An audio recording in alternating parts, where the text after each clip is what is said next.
This is a Venusaur, and it's standing on two legs. One of the rarest sights you'll ever see in Pokémon Stadium. There's only one way to trigger it in the entire game, and Venusaur isn't the only Pokémon hiding a secret like this. Today, we're diving into the wealth of obscure and unseen animations in Pokémon Stadium 1 and 2. To begin with, it's best to explain how animations are used in Pokémon Stadium. Each Pokémon will generally have 5 core animations. One for when it's released from its Pokéball, one for idling between turns, one for attacking, one for taking damage, and finally one for fainting. However, not every Pokémon in Stadium follows this standard 5 animation setup, as a few actually get by with just 4. Take Natu for example. Its entrance animation when released from the Pokéball is identical to all of its attack animations. Then there is a Known, but with 26 different forms, it makes sense that the developers focused on giving each one a single unique animation. Especially since a Known can only learn one move, Hidden Power. Across the Stadium games, there are 13 in total that share one animation for all these actions, including a few unexpected cases like Larvitar, Kingdra, and Espeon. Perhaps the most surprising of them all, though, is Celebi. But in this case, it's likely nobody even noticed because Celebi was only obtainable through extremely limited events or by unlocking it as a rental Pokémon after beating your rival Silver. This makes seeing it take the stage, even with a recycled animation, something pretty special.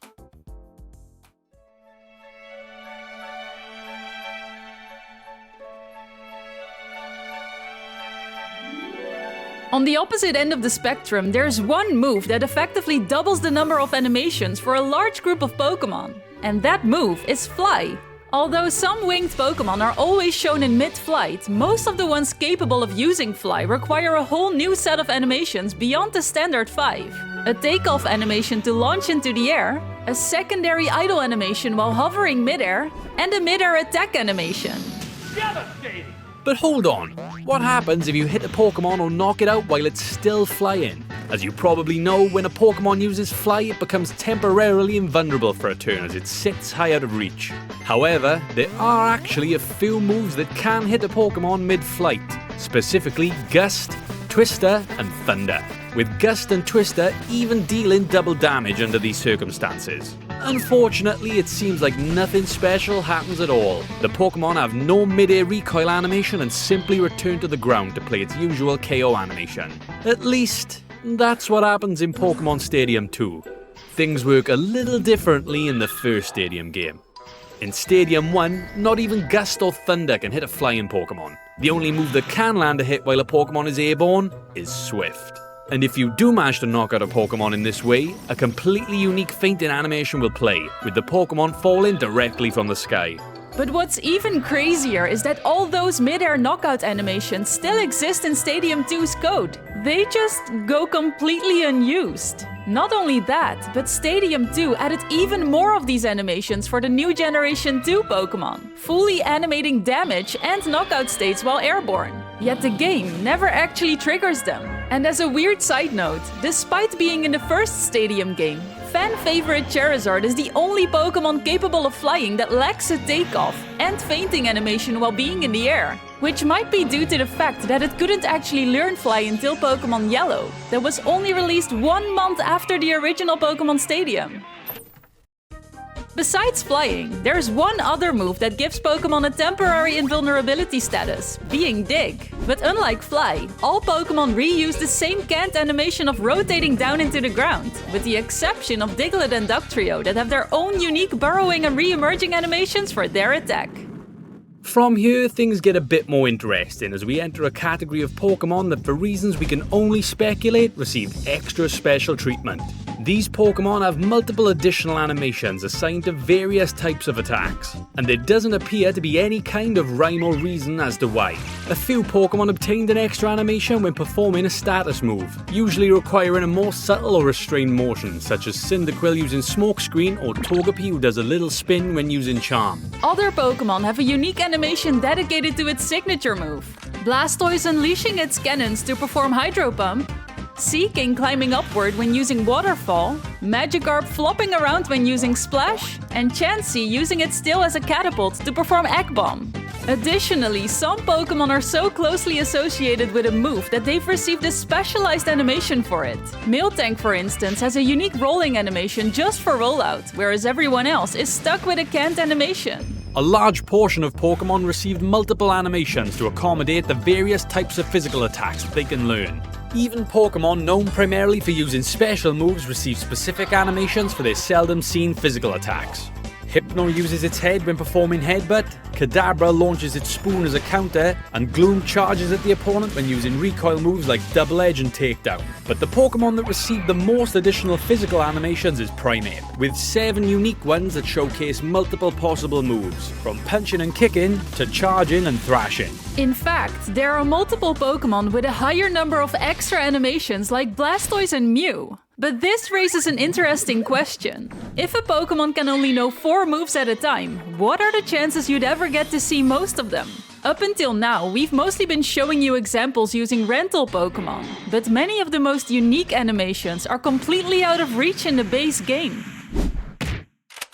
Enter the Transfer Pack. This unique peripheral lets you bring your own Pokémon from the Generation 1 and 2 Game Boy games into Stadium. And that opens the door to all kinds of move animations you'd never see otherwise. Jinx mysteriously grows a single foot to perform the most horrifying version of Mega Kick seen in any Pokémon title. Totodile gets the only opportunity to use its charging animation by using the move Rage. Gyarados has a unique animation in case you keep Splash after evolving Magikarp. Probably the cutest is Meryl, hopping up and down when using Double Team or Present.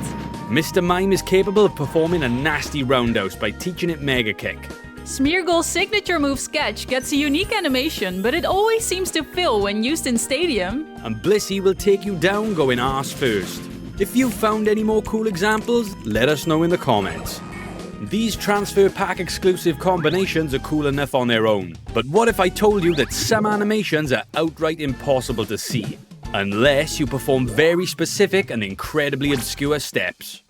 When Generation 2 came around, many classic Pokémon gained new moves they previously couldn't learn, such as Blastoise getting access to Ice Punch and Mewtwo learning Dream Eater. But Aerodactyl in particular got access to the powerful move Earthquake via TM, which looks exactly how you'd expect in Pokémon Stadium 2, unless you traded it back to Generation 1. By taking your Earthquake Aerodactyl back to the first Pokémon Stadium game through Pokémon Red, Blue or Yellow, you'd uncover a unique animation so crazy that the developers actually took it away in the sequel.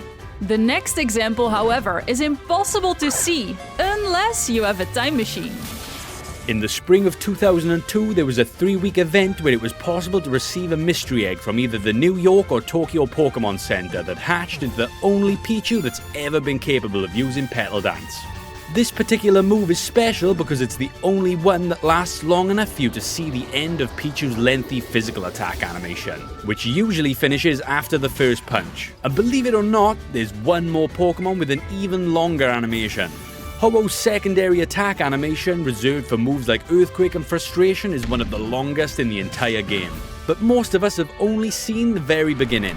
Even by cheating Petal Dance onto it, the full sequence just won't play out. And the only way to see it in its entirety is by peeking behind the curtain. A legendary performance never meant to be seen. Those Pokémon and move combinations were pretty obscure, but it does make you wonder, what about the moves that Pokémon aren't capable of learning at all?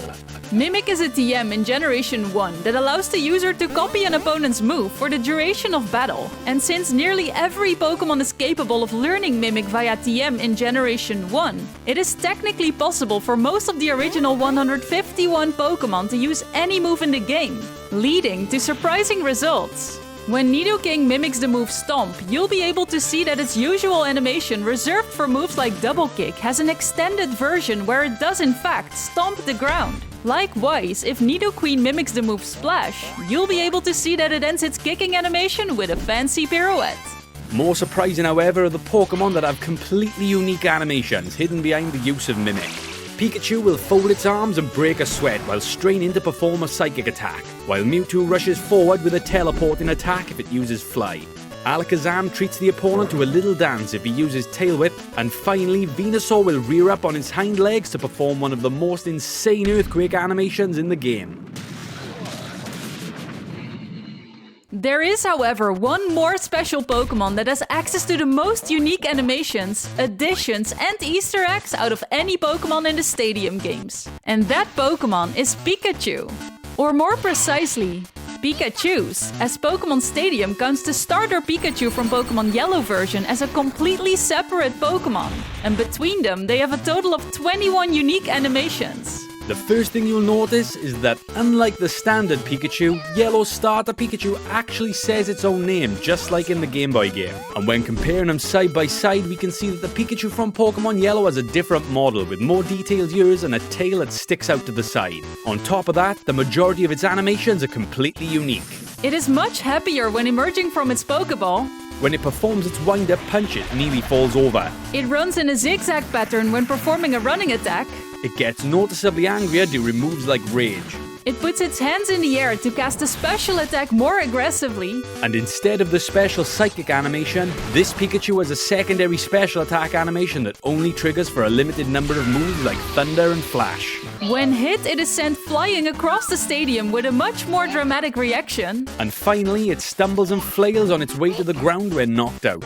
But the uniqueness of Pikachu in Pokémon Stadium doesn't stop at just personality-filled animations. There's another feature that makes even a basic Pikachu stand out from the crowd. But only if you complete the Round 2 Ultimate Cup in the original Pokémon Stadium. By completing this challenge with Pikachu on your team, you'll gain the only opportunity in this generation of Pokémon to teach Pikachu Surf. Aside from unlocking a special surfing sprite and a secret minigame in the Pokémon titles on Game Boy, this also creates the final difference between the two types of Pikachu. One featuring a red surfboard while the other sports a blue surfboard with an alternate Thunderbolt design. In fact, by evolving a surfing Pikachu, you'll also uncover a brand new surfing animation for Raichu, using its own tail as a surfboard. Something that eventually went on to inspire the creation of its Alolan counterpart 7 generations later. And the surprises don't end there. By specifically using a copy of Pokémon Yellow in the transfer pack with a Pikachu in your party or PC, you'll actually unlock Pikachu as a playable character in the Pichu's Power Plant minigame in Pokémon Stadium 2. And these are all the hidden details and animations we could find in Pokémon Stadium. If you had fun watching, slap the like button as it really helps more people discover the video. And if you're hungry for more, make sure to subscribe. Lastly, a huge thank you to all the legends that have been supporting us as YouTube and Patreon members.